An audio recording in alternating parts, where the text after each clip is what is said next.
Hey guys, welcome back to Satisfactory Schematics and Blueprints episode 4.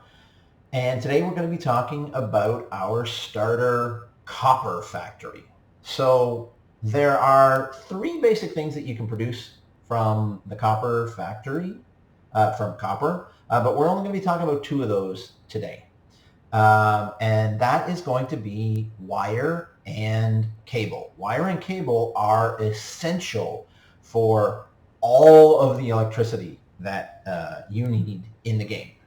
So it is very important to get this factory started as early as you possibly can.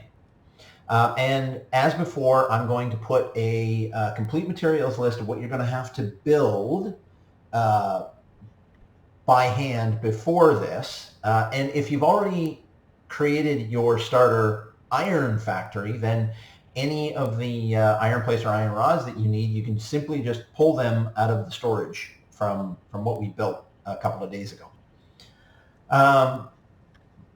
So let's dive into it. I've pulled copper. If I remove the floor right here, you'll see I've pulled copper from back there. I'm not going to go through the miners again. The cost of the miner is going to be, the Mark 1 miner is going to be the same all the time, so I'm not going to put that in here. I'm just going to talk about from our smelters forward. So if you take a look at the smelter, it's configured to create copper ingots. It is using 30 copper ore per minute, and if we remember correctly, the Mark 1 miner will actually output 60 resources per minute on a normal node. I believe it'll output 30 resources per minute on an impure node. So if you're using impure nodes, you're going to need 2 nodes in order to make this work. And again, you're going to want to unlock the splitters and the mergers as early as possible in order to make this work correctly. Until you've got your splitters and mergers, just run a single line down there. It won't be as efficient, but hey, it'll still do the job and get you what you need. So we've got 30 ore coming in, 30 ingots going out.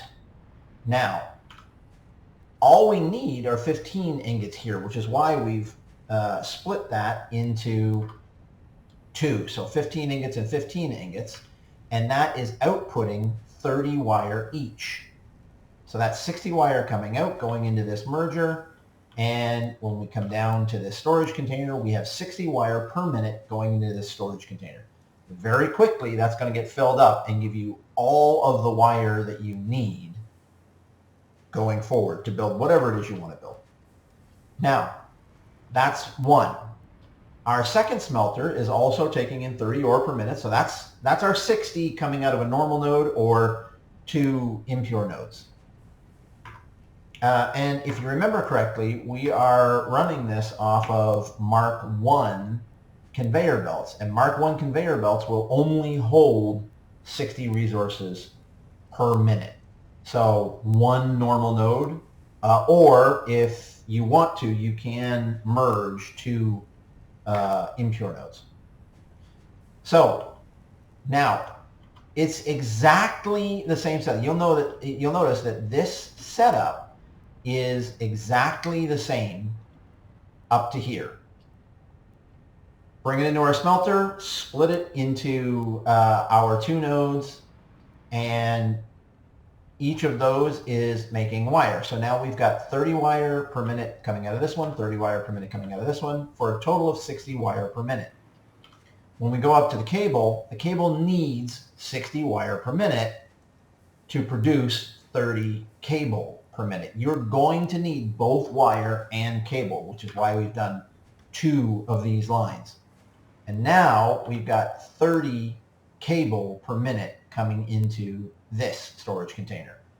And again, if you leave that to run overnight, you are going to have all of the resources that you need in order to start building the rest of your factory. Now, like I said, there's a third thing that you can build out of the copper mines, and that is copper sheeting. We don't really need the copper sheeting until we get into pipes. As soon as we start with pipes, you're going to need a lot of copper sheeting. But for right now, this is all you need.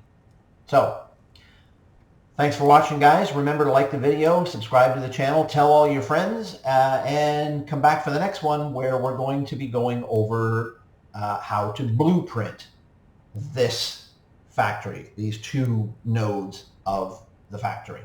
So, take care, guys. I'll see you on the next one.